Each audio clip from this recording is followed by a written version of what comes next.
Nafsu mutmainnah. Nafsu mutmainnah bertempat di as-sir, bermaksud rahsia, berada tepat di dua jari dari sebelah dada kiri. Berikut adalah sifat nafsu mutmainnah. Al-jud artinya dermawan. Al-tawakkul artinya berserah diri. Al-ibadah artinya ibadah. Al-syakr artinya syukur atau berterima kasih. Ar-ridha artinya redha. Al-qusyah artinya takut untuk melanggar perintah, peringatan dan larangan Allah Subhanahu Wa Taala. Inilah peringkat martabat nafsu yang paling utama, yang benar-benar diridai oleh Allah Subhanahu Wa Taala. Maka sesiapa yang telah sampai ke nafsu ini, maka selayaknya lah dirinya masuk ke syurga Allah, kerana Allah Subhanahu Wa Taala sendiri telah menjaminnya. Benarlah seperti firman Allah Subhanahu Wa Taala di dalam surah Al-Fajr ayat 27 hingga 30. Wahai orang yang berjiwa atau bernafsu mutmainnah, pulanglah ke pangkuan Tuhanmu dalam keadaan meredai olehnya, dan masuklah ke dalam golongan hamba-Ku, dan masuklah ke dalam syurga-Ku. Pada peringkat ini juga, individu yang bernafsu mutmainnah akan merasa sebuah ketenangan hidup yang sebenarnya tanpa perlu dibuat-buat. Tidak ada lagi perasaan gelisah baginya apa sahaja yang berkaitan dengan dunia, wang ringgit, harta dan sebagainya. Sebaliknya, pada tahap ini akan terlahirlah pengetahuan tauhid yang begitu tinggi serta sangat mendalam di dalam hatinya. Tiada perbezaan baginya sama ada ketika di dalam kesenangan atau kesusahan. Semuanya sama sahaja baginya. Maka inilah tanda seseorang itu sudah mencapai kepada darjat seorang wali kecil. Antara sifat-sifat yang ada pada individu ini adalah takwa yang benar, arif, syukur yang benar, sebenar-benarnya bertawakal, kuat beribadat, redha dengan ketentuan Allah Subhanahu Taala, murah hati dan seronok bersedekah, dan lain-lain sifat mulia yang tidak perlu dibuat-buat. Pada makam inilah kebiasaannya seseorang individu itu akan mula terpancar karamah yang dianugerahkan kepadanya. Antara contohnya seperti mendapat tahu tentang diri Allah Subhanahu Wa Taala secara sangat mendalam tanpa perlu bersusah payah untuk pergi berguru atau belajar. Bukan sekadar ilmu tentang ketauhidan Allah, malah juga merangkumi pelbagai ilmu lain termasuk ilmu keduniaan. Mereka perlu mempelajari hanya di peringkat asas sahaja melalui guru biasa. Kemudian Allah Subhanahu Wa Taala akan mengajarnya perkara yang lebih tinggi dan sangat mendalam sehingga tidak terjangkau oleh pemikiran manusia atau makhluk lain. Sehinggakan ianya dibukakan akan rahsia-rahsia Allah Subhanahu Wa Taala yang tersimpan dari Lauh Mahfuz. Maka berhati-hatilah dengan kata-katanya, sama ada dalam bentuk nasihat, teguran, amaran atau sebagainya. Setiap apa yang keluar dari mulutnya bukanlah kata-kata sembarangan lagi, kerana ianya telah menerima perintah laduni, sehingga apa yang dikatakan akan menjadi kenyataan di depan mata. Mereka ini sebenarnya sudah menguasai ilmu peringkat nur, tajalli, sir dan juga sirus sir, iaitu lebih tinggi dari maqam mulhamah. Menerusi surusi inilah, iaitu melalui telinga dan mata batin, mereka menerima sesuatu ilmu dan ilham dari Allah Subhanahu Wa Taala. Jika berada di peringkat nafsu mulhamah, anggota panca indera seperti telinga batin baru terbuka, sedangkan mata batinnya belum lagi berfungsi.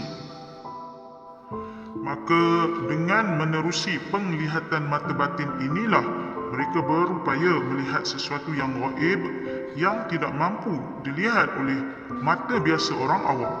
Malah beliau direzeki dan diizinkan oleh Allah Subhanahu Taala untuk melihat sesuatu yang akan berlaku pada masa hadapan dengan seperti mana terangnya seakan-akan melihat tayangan menerusi di televisyen, dan yang hebatnya pula boleh diulang tayang kembali.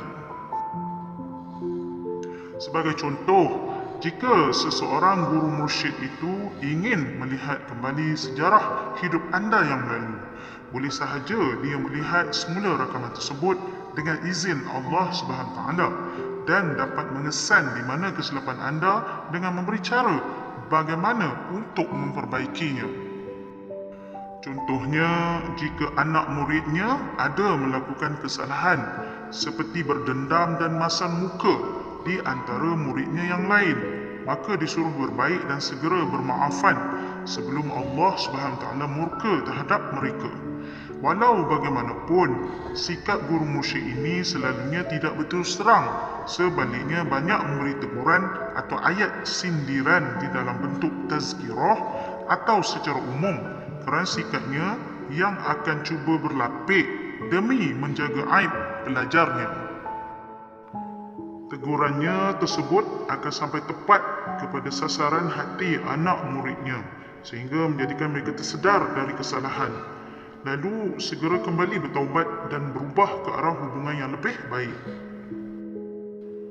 Maha suci Allah yang sengaja tidak mengadakan bukti atau tanda bagi walinya kecuali sekadar untuk mengenal kepadanya, sebagaimana tidak menyampaikan atau mempertemukannya dengan mereka kecuali pada orang yang ingin disampaikan kepada Allah SWT.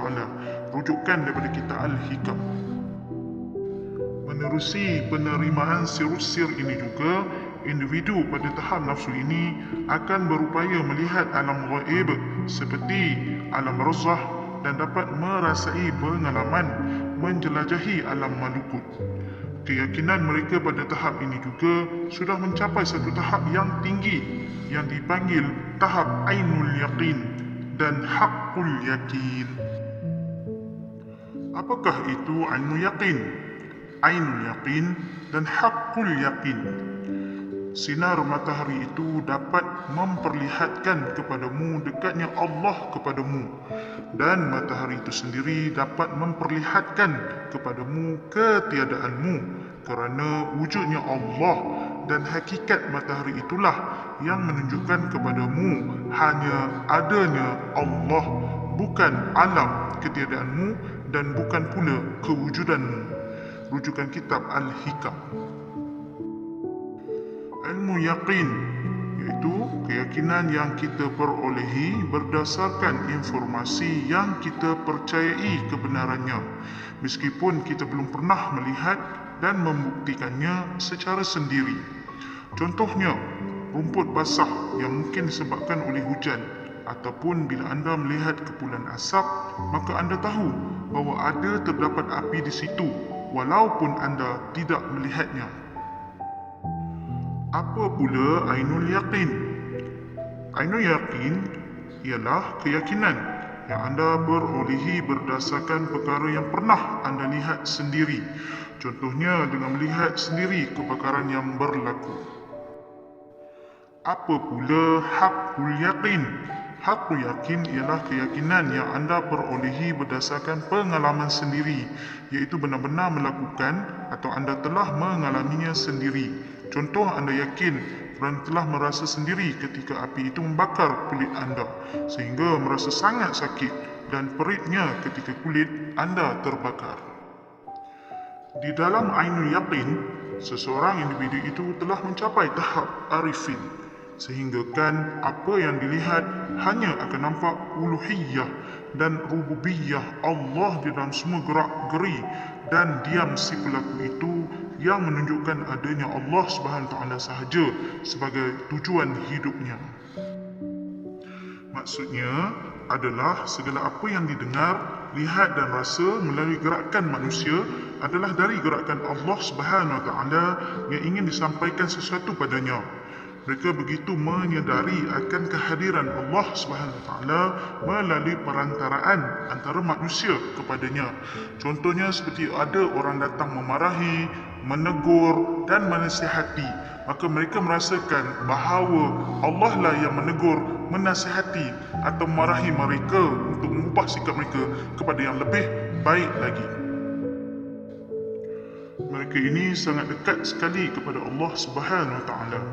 Mereka bukan menghadirkan Allah, tetapi menyedari bahawa Allah Subhanahu Wa Taala sentiasa maha hadir ke atas dirinya dan sekalian alam. Allah memberikan kita dua jenis yakin dalam kehidupan kita, iaitu ilmu yakin dan haqqul yakin. Al-Quran itu sendiri adalah ilmu yakin dan haqqul yakin. Allah berfirman di dalam surah Al-Haqqah ayat 51, dan sesungguhnya Al-Quran itu benar-benar kebenaran yang diyakini, haqqul yakin. Al-Quran bukan semata-mata keyakinan, tetapi ia adalah kebenaran yang wujud. Kata-kata haqqul yakin adalah satu ungkapan istimewa untuk menguatkan makna dan penegasan, iaitu Al-Quran itu amat mendalam dari segi kebenaran dan keyakinannya. Mereka yang tidak mempercayai Al-Quran tidak akan menerima ilmu yakin di dalam hatinya. Malah mereka adalah orang yang jahil dan musuh Islam. Pada fikiran mereka hanya ingin melihat perkara-perkara gaib dengan mata kepala mereka sendiri. Mereka kerap bertanya soalan-soalan yang bertujuan untuk mempermainkan dan menunjukkan keingkaran terhadap agama Allah. Al-Quran telah menyatakan dalam banyak ayat tentang dialog-dialog orang kafir dengan para nabi berkaitan tentang permintaan-permintaan mereka yang melampaui batas. Namun mereka itu tetap kufur walaupun Allah telah menunaikan permintaan mereka.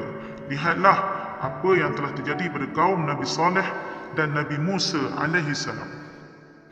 Orang-orang kafir juga bersikap ragu-ragu terhadap hari kiamat. Mereka hanya sedar dan yakin apabila telah berada di padang mahsyar. Namun penyesalan mereka itu sudah tiada gunanya lagi. Allah Subhanahu Wa Taala berfirman di dalam surah Al-Jasiyah ayat 32. Dan apabila dikatakan sesungguhnya janji Allah itu tetap benar dan hari kiamat itu tidak mempunyai sebarang keraguan padanya, maka kamu telah menjawab, kami tidak tahu apakah hari kiamat itu. Kami fikir yakni kiamat itu hanya satu anggapan yang karut sahaja dan kami sama sekali tidak yakin. Syu'anul Bashirah adalah cahaya akal, Ainul Bashirah adalah cahaya ilmu, dan Haqqul Bashirah adalah cahaya ilahi.